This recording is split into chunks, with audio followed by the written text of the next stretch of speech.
the formal flow of questions. I would like to start with a quick startup Tinder with you. Okay. Sounds Yes. good. So you know swiping left is rejecting and right is accepting or Yes. investing, right? I found my partner at Tinder, so I know that. Oh, that's so cool. Long time back. By that time, Tinder was. Yeah. Yes. Okay, 7 years so back, so swipe left or right to AI-powered workspaces. yeah. Left. Okay. No office, There's nothing there in 100%. AI. No office, 100% remote companies. Left. Paid networking communities. Right. Okay. I don't know what are you watching in terms of market size or just I think I like the idea. Just idea. I find that valuable. Yeah. Okay. Employees choosing their own salaries. Left. Not in India. It does not work here. A subscription service for workspace coffee. I think that can maybe right. Maybe. Maybe right. I love my coffee, so if someone can give me a good hot cup of coffee at the right time. You have to do it for the entire office. Yeah, I know. Yeah, I know. But like, if I can get that, I think that's good. I hate the machine wali coffee. Yeah. We will talk about it. Sorry, Cryptos. I think people are not comfortable with Hindi, right? So it should be all That- Yeah. yeah, we can just go with English. Perfect. then. Noted. Crypto salaries for employees. Yes. I think that's interesting. If people want it, I don't mind. I think that's for us. It's just a way of paying, right? Whether it's crypto, ESOPs. gold, or INR, it's fine. Except like ESOPs are like paper money, but Fair. the rest is all money. A workspace with nap pods and unlimited snacks, but no Wi-Fi. This is the. I'd still say yes. No Wi-Fi. Sometimes it helps you. I can't do that every day, but like maybe once a week or once in 10 days, I think that'll just help me concentrate and get my work done. Except maybe Google. Yeah, okay, but yeah. I like that. So I like my plane times. For example, whenever I'm in flight, I like to catch up on my work. And it's no internet. No internet. So Correct. I actually like that time. There is unlimited nap pods as well, right? So you can sleep, unlimited food. Yes. Yeah, the food is bad, but yeah. But I like my time in the flights. Great. Cannot happen every day, but can certainly happen once in 15 days. Sure. Fair. Great game. So, yes, getting on to the first question, I would like to know your journey in IIT and how did that shape you into taking decisions or making you the person that you are today? Okay. Nice. I think, honestly, IIT is a life-changing experience. So, till 12th. So essentially, you in India, you've been taught to be a part of the rat race, right? And IIT is like when you get into IIT, you're like at the epitome or like the highest level in the undergrad level at that rat race. So till 12th, you're struggling to get through it, and that's like the dream thing, and that's what at least our parents have taught us. And I kind of second it, to be honest. But yeah, once you get there, then you realize you're like one person in still about 1,000 people there. So the race does not stop. Until 12th, you think, okay, that's the goal, but it's just a very moving goalpost, which you start realizing there and seeing. So I personally think I'm not that smart as compared to the people I saw in IIT, where I could see that people do not study that much. They're just very sharp and they can score very good. So you realize even in that top, whatever that 0.1%, there's this huge volume and that the competition still continues going on. And that really pushes you. So one is being in that. I find it a privilege to be in that top 1.1% or whatever 1% that is, because that pushed me to know more about myself and where I can actually build my skill set. The second is, I think, I don't know whether the curriculum is good or bad. I'm not going to comment on the curriculum because I don't think it helps in our work life per se. But the exposure outside ACADS was very good. So right from, let's say, having an inter-IT sports meet where we could, like, I participate in the water polo team. Then there are a lot of clubs. Like there's a social service club, there is this entrepreneurship club. I built my own NGO during college time, which I've been continuing. So the kind of exposure and the independence you get, firstly, being treated as an adult, second, being able to take your own decisions and do whatever you want, I think that's something that's amazing. And that's why I rate IITs very highly. Because you're one of the 0.1% entrepreneurs out of IIT. Entrepreneurship is just there are people who are doing their PhDs and would be earning much more than the entrepreneurs as well. There are people who would be in algo trading who would be doing much more than the entrepreneurs make. It's just that I don't think being an entrepreneur or anything, it's just that it opened so many doors, right? It opens a door that you can be an entrepreneur. It opens the door that you can go into consulting. It opens the door that you can go for a PhD. So the fact that it shows you the world is crucial. At least that's what I personally think, which does not happen in a lot of colleges. Otherwise, you're just thinking, okay, IT job, ये करना है. But यहाँ पर आपको, you'll find about 100 smart people who will be making their own decisions, who will be choosing paths which you would not have thought of. Like there's a dropout from IIT, right, who starts up. That's a path which you would not have thought of. So that opened a new door. I'm just saying that's the exposure that you get. Right. So yeah. Great. So the way we work has changed like drastically. Remote work, hybrid models, and gig economies are reshaping office culture. Where do you see the future of workspaces heading in the next 5 years? Okay, it's very different from how it's happening in US or the West versus what's happening in India. At least in West, I think it's still a lot more remote. There's a word, I think, whether that's the right word to say, but in London, for example, people are called twats. They work Tuesdays, Wednesdays, and Thursdays only at office. The rest days, they're Monday, Friday, they work from home. In India, I don't think that's true, right? In India, I still think it's a lot work from office or hybrid. And I personally believe hybrid or work from office plus work from home is a better solution because you want to interact with people. At least in a startup or in a growing company, if you don't see people, if you don't share ideas, and I value those chai conversations or that like just sitting over lunch and having a conversation with someone, because then you can actually be very informal. A lot of times you don't block Zoom calls or Google Meets to do those catch-ups. So it makes it a much more informal and a friendlier way of conversation, which brings out more ideas. So I don't think offices will ever go away. If you want to really build a culture of a bit of innovation, at least that's my view, it will be a combination of working from office and working from anywhere. Right. And in India, at least, what we're seeing in the last 2 years post-COVID is that more and more companies are adopting that. So they're adopting different offices. So you'll see companies setting up maybe a smaller office in Delhi, a smaller office in Noida, maybe a smaller office in a tier 1 city or tier 2 city. So they'll set up these hubs where people can interact. So it'll be still closer to your home than what it was earlier. Earlier, it was just one central office where they would call everyone, like 10,000 people in Bangalore to work together. But now instead of that, maybe a 5,000-seater office in Bangalore, but 2,000 in Delhi, 1,000 in Jaipur. So I think it's better for our business. It's better for our business, and I think it's still closer to home. Yeah. Also, the mindset has changed drastically for people, right?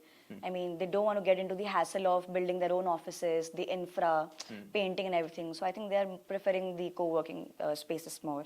Fair. That though, see, wherever you make life easier for anyone, I think that's where you find value, and that's where you get paid money. You do that in B2C for, you talk of the likes of Blinkit, etc. They make your life easy, that's why they're working. Okay. In our case, in co-working or in flex workspaces, you are making life easy for the admin and the HR and the CEO. So companies don't mind paying an extra 5% or 10%. At least that's my realization. As long as you make life easier for someone, they'll choose you. Right. Many companies are shifting away from long-term office leases. Do you think traditional corporate offices will become completely obsolete, or will they evolve alongside co-working models? I think everything evolves. I think to that extent, even co-working spaces are moving a bit more towards traditional. So earlier there was a strong culture of, let's say you'll have these companies, you were trying to build a co-working space where all the companies would mingle together. But now if you go to Bangalore, you see a lot of these co-working spaces, let's say if it's a 5-story building, they would have one company, one floor, one company in one floor, one company in one floor. So that's like an extension of a commercial leased office only, right? It's not different per se, but it's just managed by someone else. So I think both the markets are sort of coming together in a way where earlier you would say commercial leasing is a separate business as compared to the flex market. Now you are saying that flex market and commercial, the gap, actually they're blending together, where you're seeing a lot of even commercial real estate developers setting up 3 floors in their office, in their buildings, saying, okay, I'll give it as a managed office or a flex workspace to clients. So it's more merging of it depending on the solution the client needs. Right. I don't think anything goes away per se. Yeah. And in the end, everything is business. You're still selling space. Yeah. In whatever form, whether it's a traditional, just a square foot or a seat, it's just selling space. But aggregators are making money for sure. We make money. Oyo, Airbnb. Airbnb does Zomato. make money. Oyo is making money now. Zomato is sort of making money now, I think so. I think, yeah. So, earlier, obviously, being very honest, businesses which are aggregators, which need a strong network effect, they do take some more time than they burn money. In our case, the network effects are very low. So, we were not making money earlier, which is bad. Which is bad business planning. I'd say it's not great business planning. Timing as well. Timings as well, yeah. And obviously, you're investing in the tech and everything, you could say. But in our case, we should be making money. It's just bad business because you're doing a transaction, you're helping a company. You will not help the same company in another 2 years. So you should make money at that unit level in this transaction, because it's not that this company is giving you 10 more companies. So the network effects on our business are smaller, which is where I'd say that there's no reason for you to burn money. Just unit economics which need to be stronger. Right. The other side of the wave is just started. So India is a booming startup ecosystem and a rising freelancer economy. What unique challenges and opportunities do you see for flexible workspaces in India compared to global markets? I'm scared with this mic. Can you open the... Sorry. I just need my coffee. No, for sorry. sure. I said, so India is a booming startup ecosystem and rising freelancer economy. Fair. What unique challenges and opportunities do you see for flexible working spaces in India compared to global markets?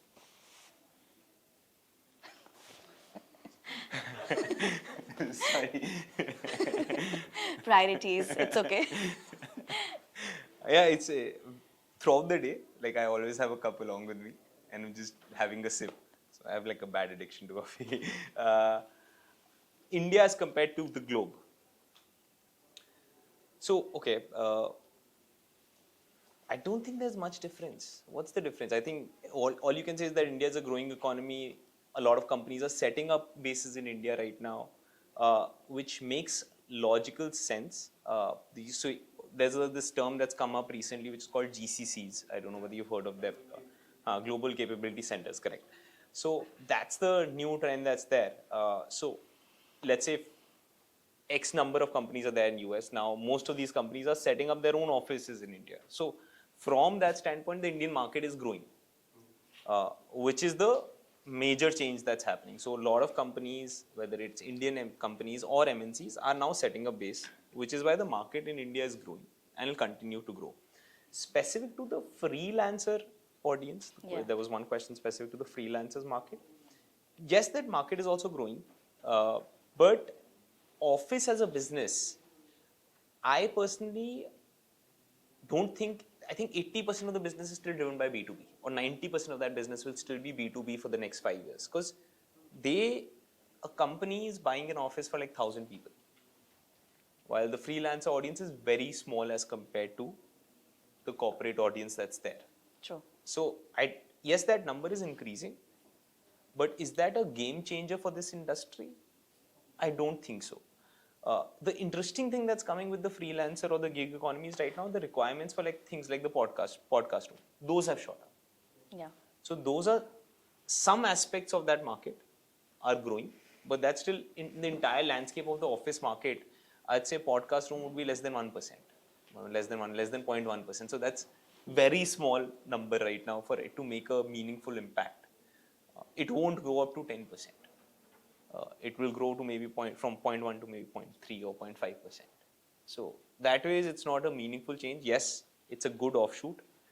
It's a good way to make some more money. And it's a new audience which would not have opened up for the office market. Right. So that way, it's good. But you setting up podcast studios for podcasters. Yeah, that's a good. So it's a open space, right? There was no one else, so we have some partners who are helping us do that. So no harm. Fair. That brings me to another game. Would you rather? Mm-hmm. So, Sure.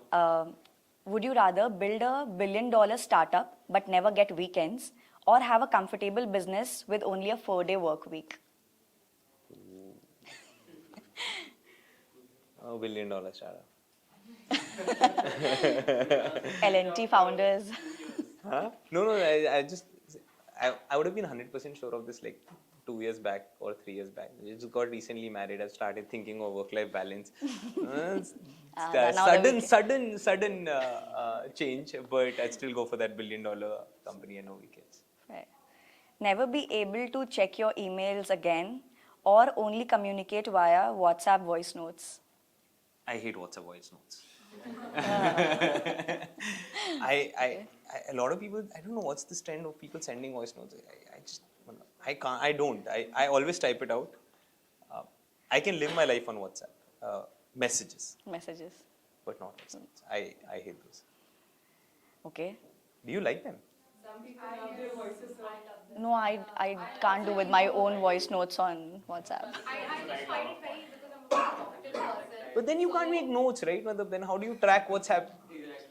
So I just like usually because of AI, so I'm able to like just send it out and then I can, if I have to make notes, then I can just put that voice recording there and they note it out. And all of That's a lot of effort.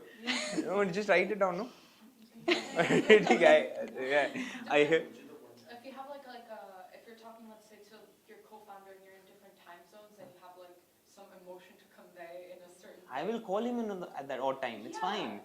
That's your mom. My mom's like halfway across the world. It's sometimes nice to voice note her, but generally I don't like voice notes because it just gets tedious. If everyone sends me a voice note. Yeah. Personally, okay, maybe to your family, that use case does make sense. Like to your mom, she's sleeping, you don't want to disturb her. But like business, why do you need? I just feel like voice notes are If you have like you convey emotion like. Fair. It's very easy to type something out. But in business, do you want to convey your emotions? I personally, what I've realized is I don't want to communicate my anger or my happiness. I like to put the smiley in every message so that it sounds like I'm very calm. But I feel like you can actually convey like the gravity of the situation, like it's actually quite serious, and then Fair. Also, some people love their voice notes. Oh, yeah. Emojis say voice notes for some reason. Even in That's the generational gap. That's the actually. generational gap. Fair. Would you rather pitch to 100 VCs in a day, or cold call 100 clients in a day? Cold call 100 clients any day. What matters more? Business. Yeah, right. Be CEO of a Fortune. Now that I'm profitable, if I was struggling, I did have one month of runway. I would be VCs. doing that. VCs only, but yeah, not. Right. Be CEO of a Fortune 500 company, or be a solo entrepreneur living on a beach. CEO Fortune 500. Now you would say. Yeah, so I see why you become an entrepreneur is you want to make an impact and you want to make tons of money. It's a very selfish reason, right? Right. And that I think that reason still sticks on. The end goal is just chilling. End goal, maybe okay. Maybe the same question was asked at when I'm 50, then maybe the answer would be different, right? But till the time I know I can Work. work and struggle and fight it out, why not do it? Fair. Work from anywhere forever or own the best office in the world but can't leave it? I think we know the answer, but Own the best office. okay. So, I'll make my family shift near that office. So that I'm saying I'm running this Fortune 500 company. I'm making money. Shift Come, here. shift. Run Fortune 500 on the beach. Go I on. love the beaches, to be honest. So it's like every year I do ensure that I travel.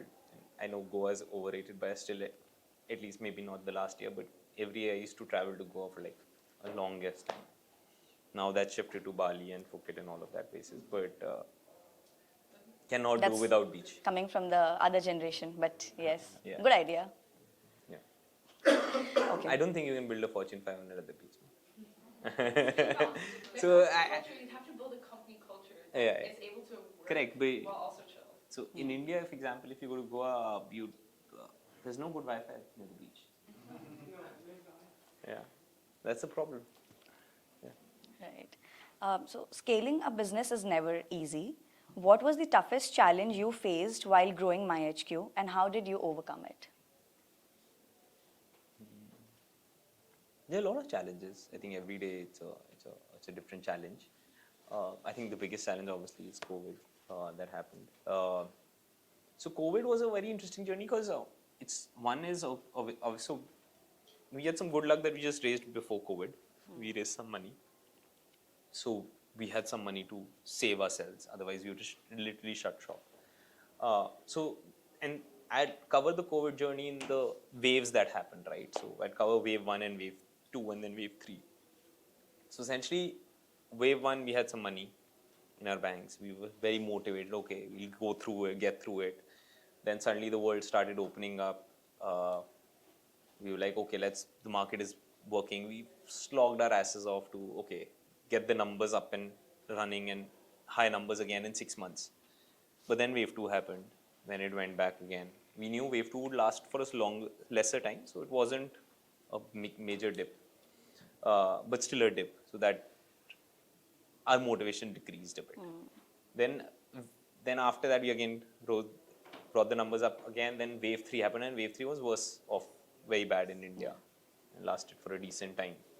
So then it again went back to zero. So the journey of getting demotivated, like once again, was the most challenging part. So in entrepreneurship, I would say anything you can solve for all your problems, but you can't solve for being demotivated.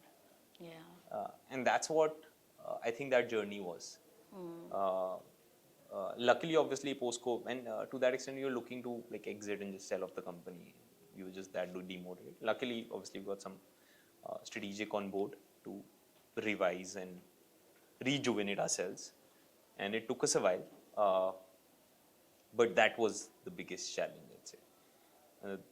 Otherwise, besides that, there are normal business challenges: losing a big client, having someone had a bad experience, losing your best employee. All of those are solvable. But solving for motivation in your journeys, I think, because it's a long journey. No one tells you when you start up. Everyone thinks, okay, I'm going to run a startup. I'll build the next Zepto and I'll build it like $1 billion company in 2 years. But that does not happen with majority of the entrepreneurs. Majority of the entrepreneurs have to really struggle for the first 5-7 years, which you don't realize, and then you actually start realizing the value of it, and you see your friends making decent money. Again, it hurts you further.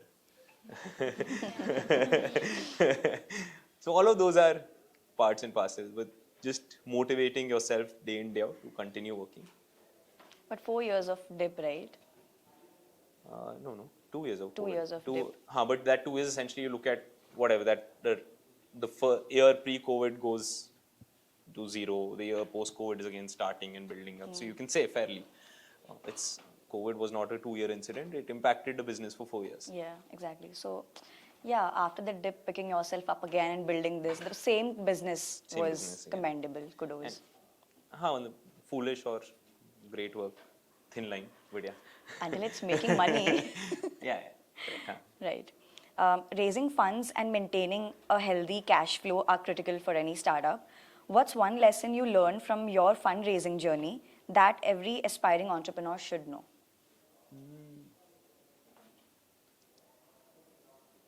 Fundraising, never give up. I think uh, the best, the biggest thing that I've seen in fundraising is that it always ends up you have to pitch to about 100 people. A lot of founders I've seen that okay, they pitch to the top 5, 6 guys they know, and if they don't pitch, they don't agree, then they think of okay, something is wrong, and then pivot, etc. I think you just don't give up. It's a journey. It takes 3, 4 months, but you continue at it. You'll find out someone if you're strong enough and good at sales. Uh, so it's always continue working at it. Uh, don't be overconfident. I remember I think I've had when I was in a VC before starting up, so I was very fairly overconfident in my first few pitches. I think in one of the pitches I went drunk as well, which was a bad mistake. Yeah, you should never do that. Huh? No, I was traveling to another city. I had my friends, I met them over dinner. They said, okay, one drink led to another. And the next morning I had like the pitch. So, yeah. Tips what you shouldn't do What at all. you should not be doing at all. Huh? Huh? It's not like I was like drunk and moving around. No, I was like, in my head. No. And this investors are smart people. So all of those things you should never do. Go be humble, sell a vision, and continue at it. And cash flows, I think cash flows are key. Any day. Matlab, whatever happens on paper, profit, loss, is second order. If you're cash flow positive, it makes a world of difference in your life. And most of the cases when the founder is actually seeing, it's a very simple thing, right? I see the bank balance day one every month. If I see that increasing, I'm like, okay, nothing to worry. That's all. Betting on the founder. But the founder needs to be strongly checking that and ensuring that happens. Otherwise, you would like whatever the balance sheet or the P&L says that you're making money, it's all of that is fake. No use. Cash flows need to be grown. Right. myHQ started with freelancers and startups, but later expanded into enterprise solutions. What was the biggest learning in shifting from a B2C to a B2B model? The market. I think it is just that pre-COVID we were fighting against the wave to get corporates to come on board on the myHQ model, where we are selling these day passes, etc., to corporates and to freelancers. Post-COVID, we realized that it's not just day passes; they need offices as well. So we set up a team to help them with their office requirements, and they were more open to it. I think it's not us shifting per se. It's maybe it's the market being more conducive. That's part one, and second, we realizing that's where the money is made. It takes a while for you to realize where you can actually make money in the business. Right. And in India, a lot of people make that mistake of not realizing kahan se paisa hai. So I think that's the realization that happened, and we realized they're paying. We want to make money. Good synergies. Let's do it. But startups evolve, right? Evolve. You evolve to realize who'll give you money. Money. Huh. Who will pay you? I think if you answer that question well enough and you're confident that this is the audience that will continue paying you and this will be a growing audience or a big enough market, that's where you actually build a business. Right. Do you think future demand for myHQ in upcoming years is rising well enough? Yeah, I hope so. No. So I think so. What I've also realized is see, you've covered us as a marketplace for flex workspaces. But what has happened is over time we've realized, okay, we're there in flex, now we're growing. We have evolved to say now we're a marketplace for workspaces. So we're also helping with commercial offices. Maybe in 2 years down the line, maybe we'll say, okay, or a year down the line, we'll say, okay, we're not just limited to India. We can open it to different other countries. Or maybe we can say we are a marketplace for real estate and incorporate other real estate asset classes. So whether that market is growing or not is not the question. You have to figure out how do you grow the business. So I think that's the key learning, and if the market stagnates, it's fine. You grow the business still. But So do you think- figure out ancillaries or other avenues to grow the business. That's our challenge. And I don't think a lot of businesses, I heard this from a VC sometime back or a few years back, that there are two kinds of business. One are businesses which are built like a sequoia tree, which are really long and one focused, like one focus. But then in India, it's more a banyan tree concept where you can, if you have one small good branch, you can open another branch, you can open another branch, and that becomes a big enough tree. It's not long. Each market size is not long, big enough, but you have a combination of solutions. So in India, a lot of businesses do not have a big enough market size. So you go deep in one, you figure out if there is some synergies which you can sell with the same corporate or the same customer or the same partner, whatever that you have, and then go deeper there. So I personally am a strong believer of that. So I'm not worried if the market does not grow, as long as I can think of ways to grow the business. But do you think the market growth also depends on the wave that we say? There's a wave that we can ride and it makes our execution 50% less. Yeah, that any day. So if you always want to ride the wave, but if your market is not growing and decreasing, you're screwed. You have to really, then you're fighting for your life to actually expand the business to other verticals, right? If that's happening, don't do that. Don't put in that market where the market is reducing. That's just a criminal waste of your time. The market needs to be growing. Yeah. 100%. Yes. But I'm just saying that it's not necessary it needs to grow at the same pace as the business. That's fair. Your business ambition can grow faster than the market. That brings me to the rapid fire questions. Sure. First, what's harder, cracking IIT or running a startup? Running a startup. Now, Oh, I say. Now that you've questioned, I'm still thinking. still think. Because No, running a startup is any day harder. But cracking IT was also not that easy. And like at 12th class, I think so. Cracking IT was easier. Because the pain's gone now. No, I think so. I was lucky I had MCQs at that time. Oh. So, huh? A unidirectional effort, right? And you can call it physics, chemistry, maths, which is not unidirectional. Fair. ठीक है. That's another way to say it. But yeah, but at least my time was more MCQs. So those are easier to crack than subjective questions. Okay. If not an entrepreneur, what would you be doing? Job, yeah. I don't know where I'll be. So I still think I would want to be working somewhere where I'm responsible for a P&L or something, growing a business, like some vertical of a bigger company. I have tried my hands at consulting. I don't think I would like it that much to say a long term. I don't think I would like to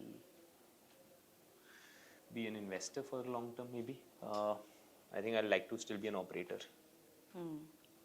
Consultant, VC, and then entrepreneur. This was the. Or if I can get an opportunity, I would want to go into algo trading. That's a lot of money. We know the BTS. One startup you wish you had founded. Any one of the billion-dollar companies. Anyone favorite. I don't think I have any. Very tough to choose, but obviously I think I'm not going to the US ones. I think India. Let's I cannot think of the US companies and their problems and their journeys to comment whether I want to be there, because whatever you might read on the books, it's very tough for you to see it, right? So at least let's say with the likes of Zomato, etc., you've seen the journey. So and InfoEdge, you've seen the journey. I certainly don't InfoEdge is not a startup, but I love the InfoEdge group and how they've built the business. Is our answer InfoEdge then? It's not a startup, so I'd say startup would be a Zomato maybe. Okay. But InfoEdge is a company I Really love. admire. Okay. The weirdest place you've taken a work call from?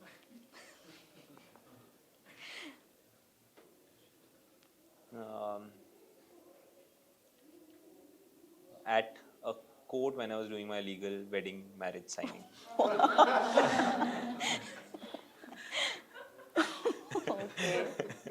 TMI, okay. How did your wife feel about that? Very bad. She was livid. She was like, handle your clients, why are you getting married? She should have known what she's signing up for.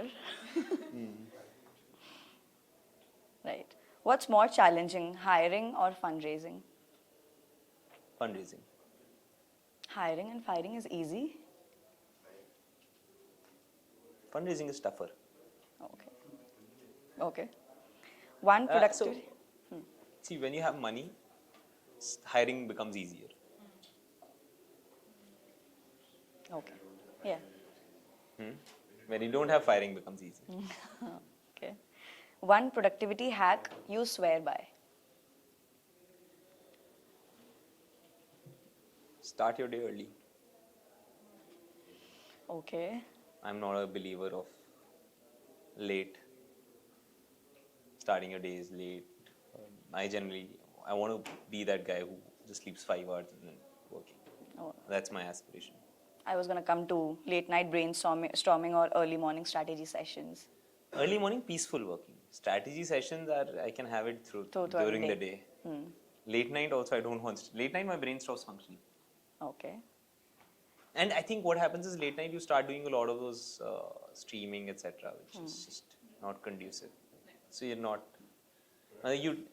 productive, at least personally. So I prefer. I can relate to you today. Last night I had a very important deadline to complete and I am streaming Netflix. Exactly. Instead of doing my work. And then what happens is if you start waking up at like 6 or 5, now you automatically stop doing that. So it's a hard cycle to get into. But once you get into it, and to be honest, like I had this 2 weeks break in the middle, and now it's become again tough for me to wake up early morning, but now I'm getting that back again. 1 hour reduction. Yeah, we should get into that. Planning strategically, I think reducing that time should be. Planning strategically, you can put some external stimulus. For example, you can, if let's say you're staying with your partner or your parents, if someone wakes up early, just ensure they give you a call. You wake up, come for a walk with us. You can get an external, you can purchase a gym membership, which is at 7 a.m. and go for it. You can get a trainer to come in at your home to ensure you wake up for that session.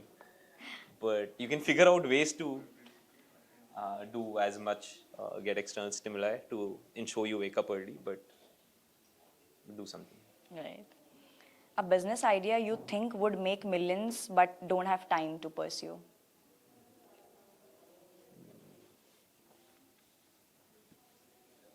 All businesses make decent money. Millions तो कुछ भी नहीं होता आजकल. Millions is nothing. Okay, billion.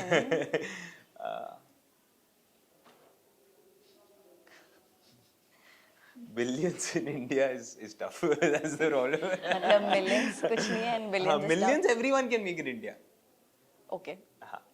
Billion. Billions is tough now that I'm thinking. Billions needs to be mass market, no? Yeah. No, not It has necessarily. to be mass market because in India there's not enough audience to pay $1 billion.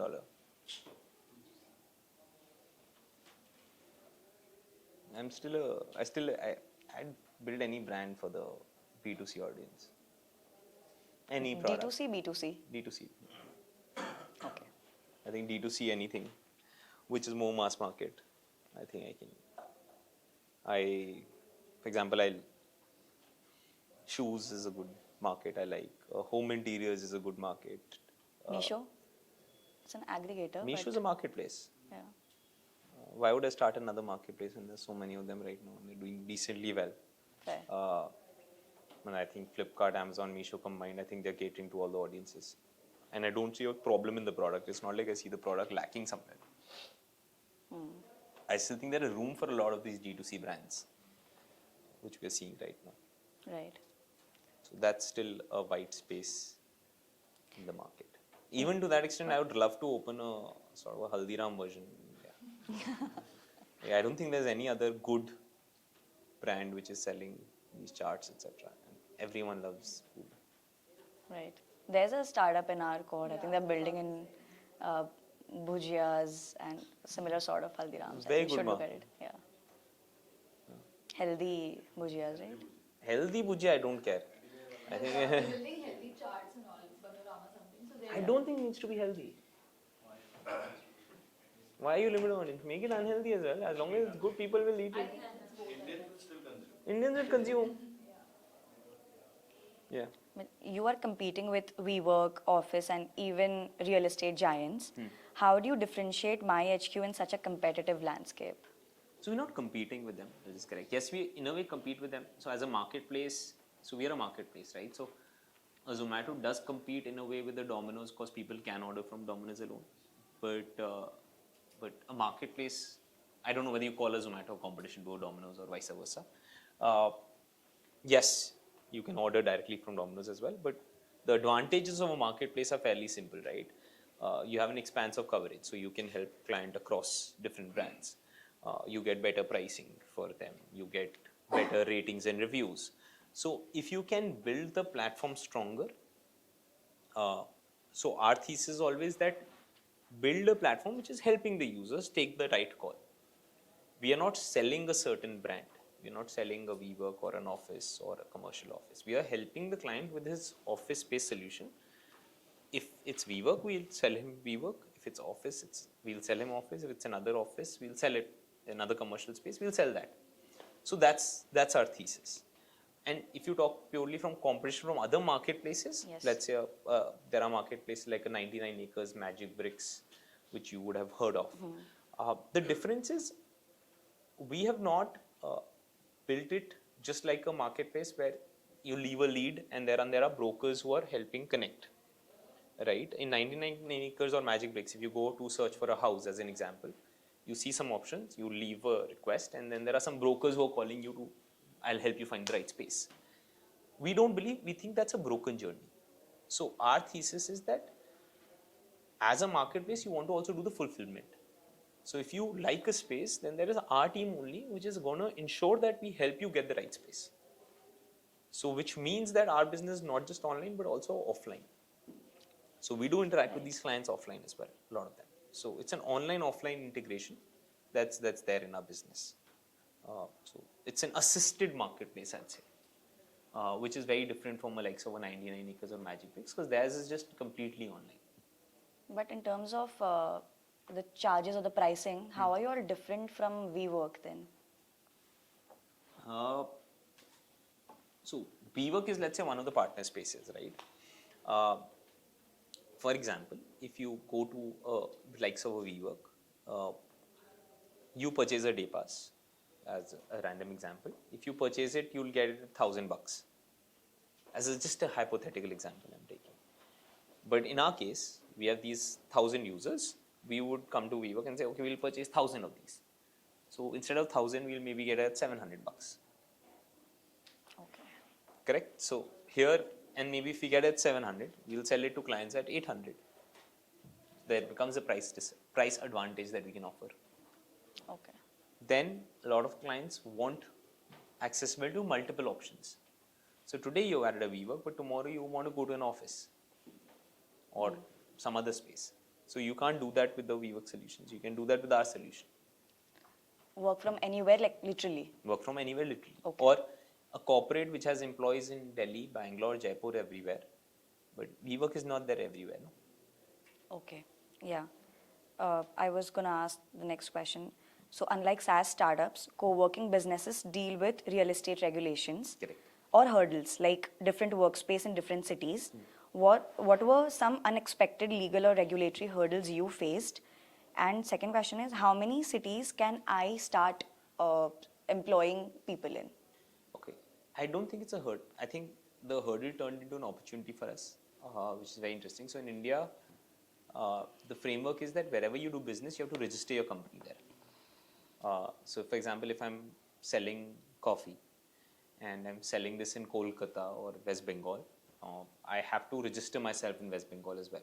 So that's a hurdle for a lot of businesses. But for us, that's an opportunity. And for us, that's also a hurdle that we have to register everywhere. That's a one-time effort.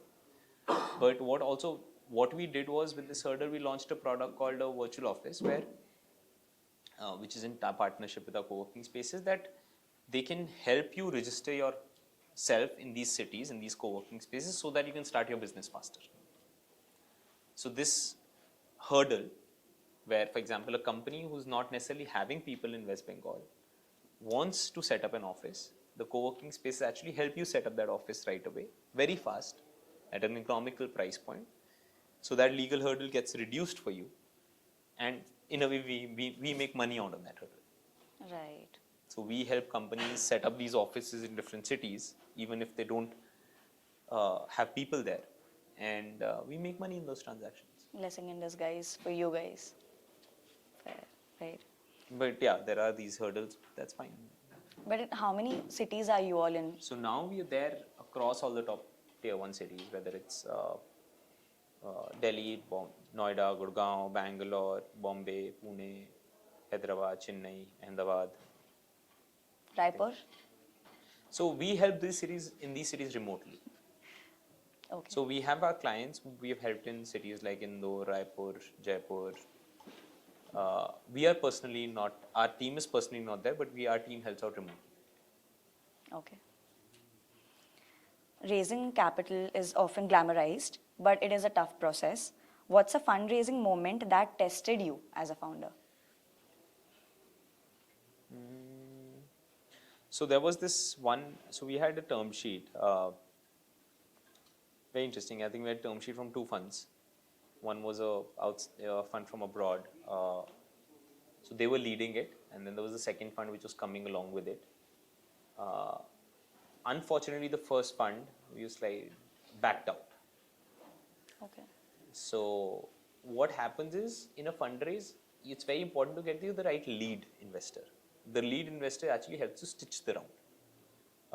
Once you have a lead, whether the lead is committing X, but he sets the valuation, he or she should be a good name, so that ensures that others are coming on the basis of that name. So we had the lead who backed out last minute after, let's say, term sheet, diligence, to that extent signing the shareholder agreement. So that was a challenging part. Luckily, the other investor still continued to believe in us, came on board, continued to be on board, gave us more ruthless terms, like the terms got renegotiated and became a bit worse off for us, but that's fine. But that moment when you're just close to doing the deal and getting money in the bank, and the person says, I don't have the money to give because of some of their legal regulations, that was a bit of a challenge. Right. But that's but part and parcel of business. No, for sure, of course. And then we had to renegotiate, hope that the other investor agrees. Luckily, they agreed, so we still survived. Great. I would like to open it for the panel if they want to ask some questions now. So if somebody wants to start in this value chain, because it's a co-working space, right? It's a very capex heavy as well, right? Obviously, one can't just go with a developer model where they're like an office or someone. Correct. They just want to maybe start with aggregator model or something. So which problem they can solve to start with? What is the suggestion? So we also did not have the reason why we started with the aggregate model was because we did not have the money. In aggregator, honestly, we're doing all the solutions. But our entry point was always the smaller ticket sizes. So what happens is, there are these bigger fishes as well. So in any market, the problem is everyone starts moving towards the bigger transaction size because that's where more money is. Correct? What opened the door for us was that there was no one focusing on freelance. Correct? There was no one focusing on these companies which are needing 2-3 seater offices. So that was like this, or there's no one focusing on companies looking at these meeting rooms for 1 hour. Yes, that's not a big ticket size, but that became a foot in the door. So it's something where you can, and there are similar analogies there in terms of lost leaders, right? I won't say it's a lost leader per se, but that's your entry point. Where, for example, if you want to sell someone a really high ticket size, you can start with a small product which the person will easily buy, and then hopefully build that relation to go for a bigger ticket size. So I would say, in our industry or in general, in industry which is B2B or anything, you can try to figure out a small product which they will consume from you, and then go towards bigger. But that also increases your time period. So essentially, since you did not have money, that's the problem. So that means that your first 2-3 years are just very low revenue, still solving for it, so that you can build the relations, so that you can capture a higher revenue later. And that's how we started, and that's an approach which you can start. For example, today, our team has also gradually opened up to handle bigger clients, right? So companies which are needing 1-2 seats office or 5-seater office, I think my team would not be so aggressive in handling it, maybe. While I try to ensure they don't become lackadaisical on that, and they're still very active, but it's human nature to focus on bigger transactions. So that's always the door. So takeaway is to just pick a niche even in the co-working as well, right? Yeah. So then you can start. Correct. And even to that extent, that niche can also be, you said you can't set the capex, right, for a co-working space. But why do you want to set it up in a city like Bombay or a Delhi? Why not set up in Raipur if there's enough demand? Yeah. There's no competition. There will be enough landlords who might be willing to put in the money and bet on you. So start there. So there is always this opportunity of someone. In the end, whenever you start up there, you always have to find believers, right? Your first customer or first partner is always a believer in you. So you can find that in your hometown.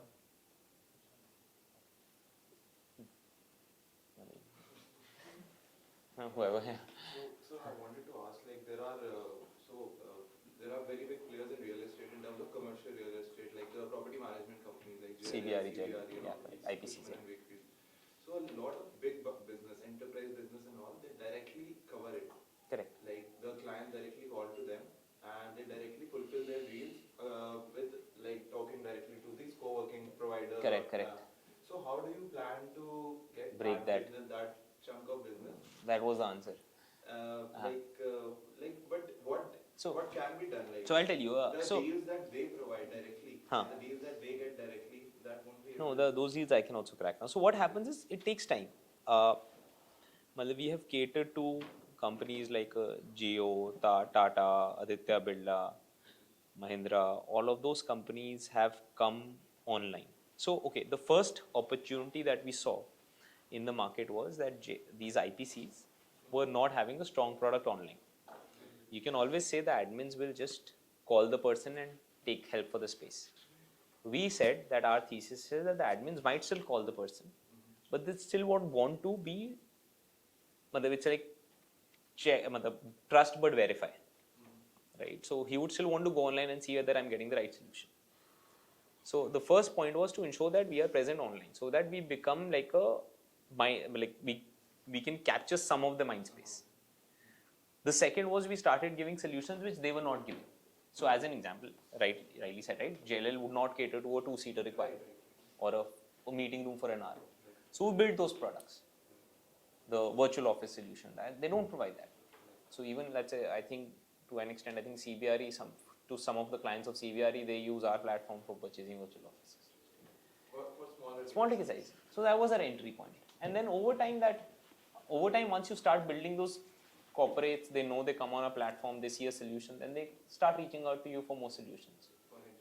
For Enterprise solutions. That's been our strategy always. And so the second part of the question is, there's a company called Executive Sector. Yeah, that's a co-working business center. Premium co-working. So that's not listed on. That's listed. Like, it's not on the app. It's on the app as well. It's on the app as well. I saw for Gurgaon and Delhi and also they have like. No, they are there. In Delhi and I'll check, but they should be there. No, they're there. I know the founders and I've met them. They're live with us. But they, I think they came live very late. They came live 6 months back. Maybe I don't know whether the listing is not popular marked or something, but they should be there. But that's an interesting one. I tell all our partner spaces to ensure that your listing is high up. Like it's so we still have a small product team, but if your space is not getting listed high up, it's also equally the responsibility of the partner space to keep a track on it. That am I getting enough leads or enough business from our platform? We don't charge anything for that, but it's helpful. Curious to understand what's the general capacity utilization in co-working spaces like a WeWork or a corporate edge, and to what extent does your marketplace model growth depend on overall capacity expansion of these working spaces? Correct. So right now, in a lot of areas, so post-COVID, the market was hugely supply constrained because there was a sudden surge of corporates coming back and going for flex workspaces. So the last 2 odd years has largely been high demand, low supply market. So you're looking at most of these brands at about 80, 85. Any half decent space with a good experience would be at 80, 85% occupancy, 85% plus occupancy. And the prices are also shot up. So they make more money. Now I think you're looking at more supply coming in, but there's in this business the good part is there's always this churn. So if you have a 1,000-seater space, right, there's always this churn of about 200 seats every year. Some clients leaving, right? So as long as the overall supply pool is growing, or there is a big enough supply pool. So if let's say there are 1,00,000 seats, and in 1,20,000 are essentially getting vacant every year. In that 20,000, even if I capture 10%, is that a big enough market? But that's one way to look at it. The second way is obviously how fast is the market growing. So if that's 1 lakh number is growing at 30% year on year. So besides that 20,000 pool which I'll get, I'm also getting that 30,000 additional as a market size to capture. Yeah. So in that 50,000, let's say if I capture 10%, that's 5,000. Interesting. Where I was coming from was basically I used to work with a government organization where we didn't have enough in-house capacity. So I used to work from the corporate edge office in Correct. Central Delhi. Huh. That was pretty much 90% occupancy all the time. Correct. Fair, but I mean, one is in the larger scheme of things, the market size has grown quite a bit. So we help about, as I was telling you, about 500 odd corporate clients every month with their space needs. So essentially, we think we can really scale up the numbers at least for another couple of years because we still see the market growing about at 30-40% year on year, at least for the next 2 years. If that is growing, then there's nothing stopping us. If that suddenly becomes 0%, then it's just a function of the churn, regular churn. Then maybe my growth might not be the same. What's your advice for pre-seed startups trying to raise money? Why do you need the money? For pre-seed? Just to hire like software developers. Why do you want to hire software developers? Why? You should get a CTO, no? Yeah, but in case the CTO is not, you want to go faster. Let's say he's going to be able to make a product in 1 year and you want to go way faster. Yeah, so at least the market, can you share the product if possible? Or is this It's in the blockchain space. And so like we need also to hire people to do like some blockchain research. And that's like super expensive. See, I think then it's all about selling the vision. At least my understanding at a pre-seed and everything has always been, there are 2 approaches that companies have taken up. One is like be amazing at selling. So if you can sell a larger vision, you'll get money. The second is if you can't get larger vision, if you're not a great salesperson, and it takes time for everyone to be a good salesperson, then go for people who trust you. So let's say a lot of my friends have done a friends and family round only, pre-seed, where there are, for example, there was a friend of mine who started up. I was like, okay, I'll invest. I didn't care of the business or anything that he did because I believe in him. And if someone has worked with you in the past and believes in you, they'll bet on you. If he has some money to spare, obviously. But then you become really or like ensure that you're not raising a lot, or your responsibility towards your friends and family increases quite a bit. That can risk spoiling your relations if you really burn the money, or if they think you're acting stupid. But that's the thing that you should do. And I've seen a lot of the founders in India do that, where they've raised it from people they worked in, let's say their manager, whom they were reporting to in the previous job, their super manager, some of their friends from college who know them very well. And then you can stitch a small round, and then you just be very frugal in it. If I can chime in, for blockchain, for the blockchain space, I'm not sure what product you're doing, but if it's like, if you want to grow faster, maybe we can outsource a bit of it from the BaaS services, the blockchain as a service thing, maybe to grow faster, like a chunk of your business, if you can outsource it, if that's... Outsourcing also costs money. Yeah, I mean, but it will help optimize the process. See, I personally am not a strong believer. So if it's your core product, you can't really outsource it for the year one. That's my personal view, because you don't know what you're selling. But another thing that I've seen some of my friends do it, if it's a B2B product, you find your first customer and you build the product with them. So if it's a B2B product, most of the guys in India, what they've done is, sorry, I'm talking particularly in India here, that they built that they cracked one client through their network, right? They said, okay, just give me this much money. I'll give you the product for free for the next 5 years, 10 years, lifetime, whatever. And I'll build it with you. So you don't start it like a product, you start it as a service. So essentially you're building like an Infosys or a TCS there, and then over time shifting towards a product. Yeah, it's not really B2B. Okay. I just have these ideas, sorry. Yeah. Hi sir. You've been talking a lot about like VCs and how your journey was with VCs. So I was just curious to know that was there something that a VC ever told you that stuck by you, but now like where you are, you don't really agree with what they must have said to you back in the day? No, I think now I agree more with them than I was to agree. So I don't remember things which I would have honestly disagreed. It's not like I'm proving them wrong or anything. I don't think that's that. That's how I look at it. I think I more look at it what I think I could have listened more and got that wrong. So I think some of the things that I learned was don't swim against the market, swim with the market. I think as a founder, you're very eternally optimist. So you're always thinking, okay, this will grow very big. But it's very important for you to understand the target, total address, TAM, you should be very clear on. And you should have that honest conversation with you whether that's the TAM or not. I think that's where I lost a few years in the starting, where I was targeting the wrong audience. I think those are some of the things that are important. I think there are enough people. I don't go with that. I've proven you wrong. That's no. I hear you. I don't remember anyone where I thought I can. I do remember the ones who were right and I was wrong. But I don't remember the ones which they were wrong and I'm right. Yeah, so first of all, like we all know that IIT happens to be, especially in India, a huge tag, right? Like, Correct.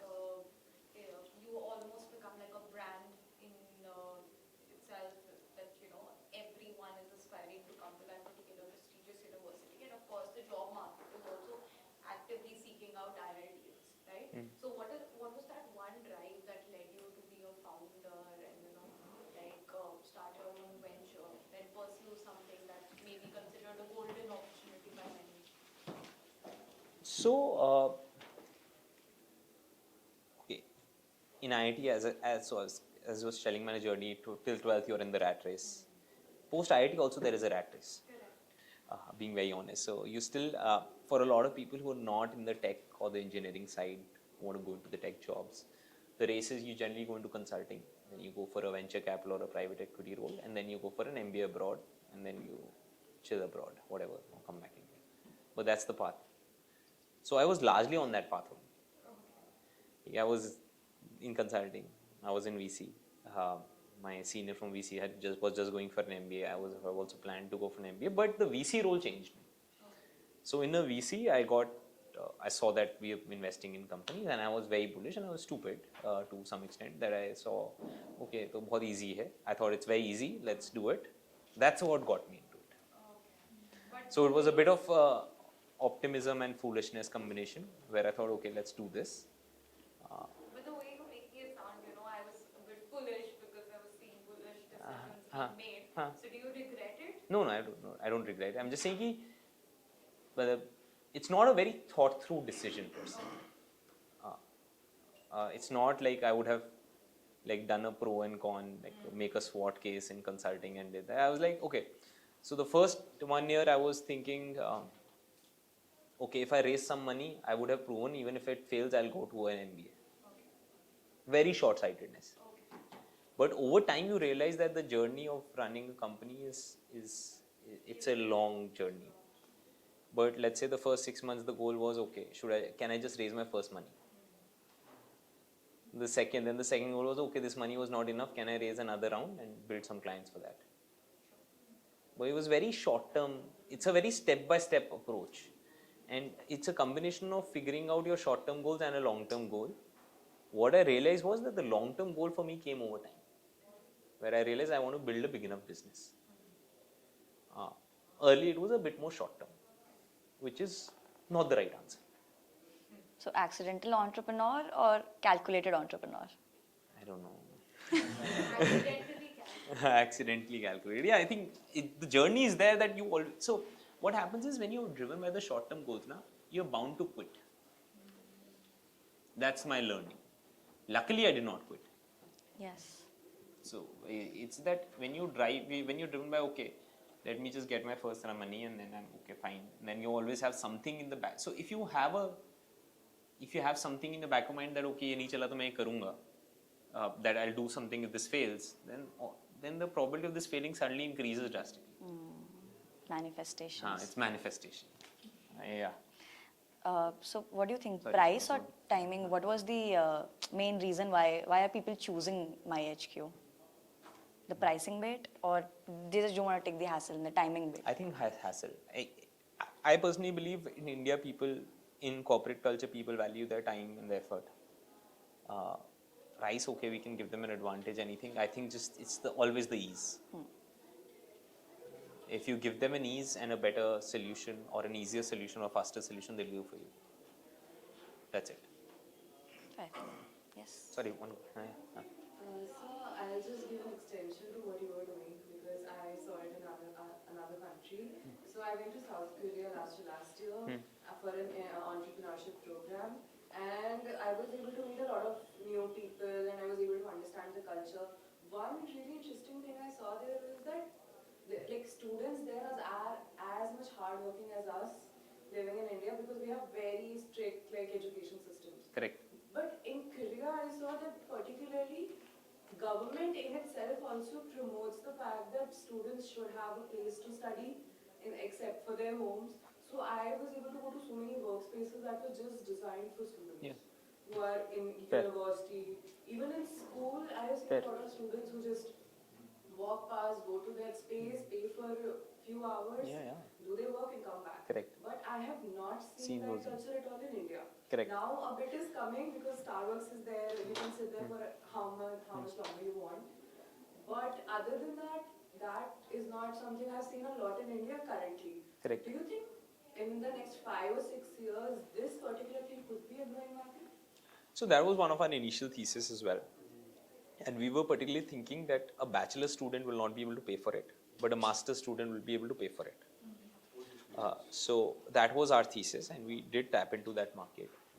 But what I also realized was that a workspace is very different from a space to study. So while you can give an example of Starbucks, or you can take an example of the co-working space as well. The problem is that a co-working space, there is still a hustle. You can still put on your headphones and maybe work, and people generally like that. People like some vibrancy. But in education, you don't like that vibrancy. So in education, what works is libraries. At least that was my read of the market. I might be completely wrong in terms of the newer generation. But my read was that the masters or the bachelor's kids, most of the guys would want something which is extremely quiet, which is a different experience altogether, which is a different kind of spaces altogether. Uh, and there, what I also realized was, since this was one customer, if he likes one library, he'll not likely he'll go there again and again. Then as a marketplace, there is a risk of a lot of leakage in general, and it's a very small ticket size. If it was a big ticket size, I would have said, okay, I'll cater to it. But essentially, a library in Delhi costs about 2,000, 3,000 a month, which is very smaller ticket size. And I have to cater to one person each. And most of the times, what happens is you're looking for a library which is very close to your home. So there, in fact, Google only helps you. So I personally do not find much advantage for us to be there. You have to spread yourself quite thin to even Huh. acquire customers. Correct. So that was my thesis on the library. But coming back to the government, obviously promoting it, yeah, that I think in India the problems are very different, right? South Korea is still developed, right? India is still developing. You're still solving for the basics of food and shelter and clothing for people. So I think we're still a bit far away from education. A lot of expense. I think if you look at the spends of the budgets on education, and the budget will also come out tomorrow, I think the spends on the education as a percentage of the overall spend has not really increased. In fact, I think that was decreased last year. So it'll still take time for us to focus on, for the government to focus on maybe education. At least that's, but I'm not running the government, so I don't have views. Sir, just a follow-up on that. Like, I was just intrigued by whatever conversation you had right now. But how did myHQ really build this robust community within all the B2B clients that you have, and even the day people who come? Like, how did you do the entire community building process in myHQ? So we're pretty bad at the community part. We don't. So we were doing that till COVID, etc. But I don't think people value it. So while I'm a strong believer of these, as one of the questions she asked was these smaller communities, right? But I think what happened was, considering you're catering to such a diverse set of community corporates, right? From a company of a 10 team size to a 500 team size or a 1,000 person. So whether it's a CEO to a admin head, we realize that there's not a lot of interaction they can do. So for us to build a community, there is not really a strong potential. What we can do is we can add offerings to them. So for example, to the same audience, we can maybe offer something that, okay, you want to get insurance for your employees, let me get you a better deal. So there are the ancillary products that I can sell, but I can't really connect the admin head with this. Then the max I can do is I can build another job portal, which I do not want to build. So that's my answer. But communities I'm still bullish on. It's just that since ours was a wide spectrum of client, I don't think our community worked. Bouncing off of that as well, actually, like maybe for the students in India, if you're to crack that market, wouldn't it be like a potentially good idea to ask the government maybe to sponsor discounts for the students? So because the students Sponsor? like discounts for the students to go to certain co-working spaces that maybe have like a an environment that would suit a student better, because obviously some you want to keep more so Correct. for like the corporate or for the entrepreneur, and like not fill it up with sometimes kids who want to study or students, No. but like to certain ones maybe like a deal with the government to help reduce, like to cover the most of the cost for the students, so that the students, the payment that they make is affordable for them and their willingness to pay. No, so I agree with you, but I don't think the government will go into sponsoring someone else's product. So most of the times what happened is, let's say in Telangana, they've built their own co-working space, which is massive. So they'll do that, where they can offer it to students for free. But let's say the biggest problem in the government that the government faces, whenever it runs a scheme which is driven by other partners, most of the time it gets misused. Right? So for example, in some of the states, they launched health insurance, right? So what happened was, they would just get some of your friends to say, okay, I was unwell, show a fake surgery, take the money. In India, people are very entrepreneurial that way to make money. So if it's driven by the government, it generally would be through its own uh, network. Otherwise, you'll just see a lot more slippages. So maybe instead like partner. India is a very low trust economy. Low trust? Low trust. Low trust. Oh, I see. So you have to think of what will happen, that they will not trust you, and 99% they will not. Maybe if you like partner with the school, like directly, and be Yeah. like, hey, we can give like a discount to your students Correct. for this co-working space or something. Yeah, but the government will still think that, okay, they'll misuse it. And they will. It's not like they won't. The school will partner with the library and take money out of it. I'm just saying that that's just a, there's so many cases, right? The government has to fight with hospitals, they give free land to, right? To ensure that they treat the poor patients, right? Do all hospitals treat the poor patients rightly? Even those things are such a big problem for the government to track. It is just, I think giving government another of these jobs is just a problem, I would say. I don't think it'll solve. You want to make governance easy. Yeah. Okay, nice. That brings us. So if anything, I would say that I'd rather say that the government, if let's say if you're a student, I just give you, let's say, 1,000 rupees a month. If your family income is less than, let's say, an X lakh, and then you spend that 1,000, whether you spend that on food or library, I don't care. Maybe. If I ask an Yeah. actual question. Sure. So before you talked about how the biggest, I guess, challenge that you faced was demoralization, especially during COVID, like Yeah. in your company. And I was wondering, right now, like, well, you're saying that business problems are solvable, but demoralization is really hard. So say you're an early stage startup, right? Me and my co-founder are currently in a phase where we have like our first like crappy MVP. We're getting a lot of user feedback. We're building on our idea. I think we're about to hit that stage where it's about to get really, really tough, and we're going to struggle a lot. So,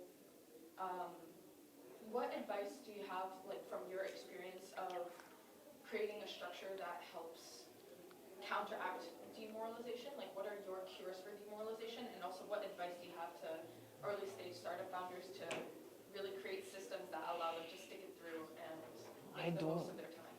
See, you can build as many systems as possible, but I don't think there is any secret sauce or a formula to it. I think the only thing, so what happens is, if there is a strong piece of document, at least that's my only suggestion and feedback.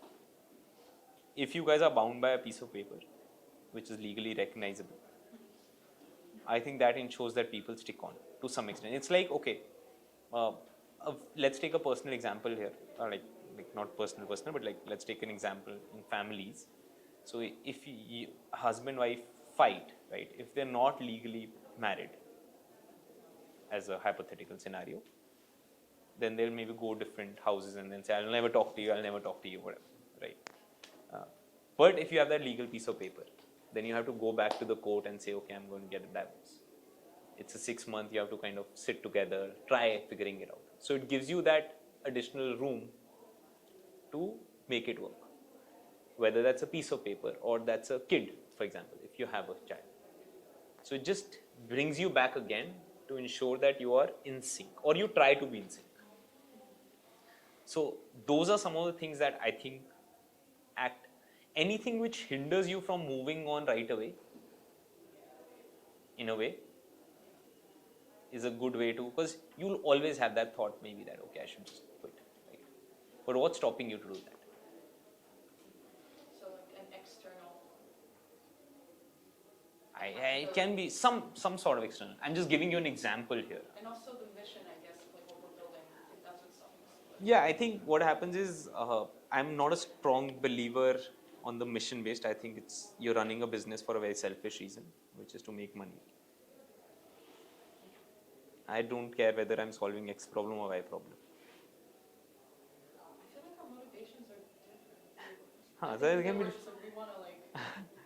So I was focused on impact, but I think now my focus is that. So I think my first responsibility as running a company is towards my shareholders. If I ensure that the shareholders make money, I'll ensure my employees make money, I'll ensure my customers make money. So I'll prioritize it that way. Cool. And how do I guess do you make smart business decisions when at first you're very, because you said you started off mission driven, right? Yeah. So how do you actually move on to caring about truly the business end of things? Because that's ultimately what's going to sustain the whole business. Correct. I feel like I'm in like la la land right now still. No. There's no right answer to this. There can be, there is a different approach where you started with always being very mission driven, which is Amazon. I think Amazon is very mission driven. But there are companies which are very business or shareholder driven. So, example, if you look, and I don't know what's the right answer, but when you look at, let's say, public markets, right? What are the questions that they ask? How does your share get valued? Where everyone asks, what is the shareholder value that you're getting? Correct. So I think that's the base premise of how companies run. So I'm just going by what happens in the public market and saying that should translate private. I don't think you see any of the bigger companies talking of, maybe yes, they talk of things like obviously the impact. I'm not saying don't do the impact part, but I'm just saying the first thing that anyone asks if a company releases its annual reports are, what's the return to the shareholder, what's the revenue growth, how much is the profit. Then you ask, okay, how many customers that will get acquired, how many. I'm just saying it's a transactional business. Everything is transactional. But I'm not saying that's the right answer. Your answer can be different from mine. Okay, that brings to one last question of mine. Here, then, sorry. Can you take this after this session? Sure. Sorry. Yeah, one last question. Arsenal winning the Champions League or Ferrari dominating F1? Arsenal winning Champions League. Not happening, I know. Probability-wise, Ferrari winning Formula 1. Dream is Arsenal winning. So, I started following Arsenal when they were in the Champions League final and they missed out. So, it's been like, that was the high. And after that, it's all been low. So, I've seen Ferrari win championships. But I've not seen Arsenal win. Okay. Cool. So that was quite an insightful session for co-working spaces, flexi working spaces, covering both your personal and professional life. Yeah. And it was quite an engaging session. Thanks, guys, and thank you so much for your time. Thank you so much.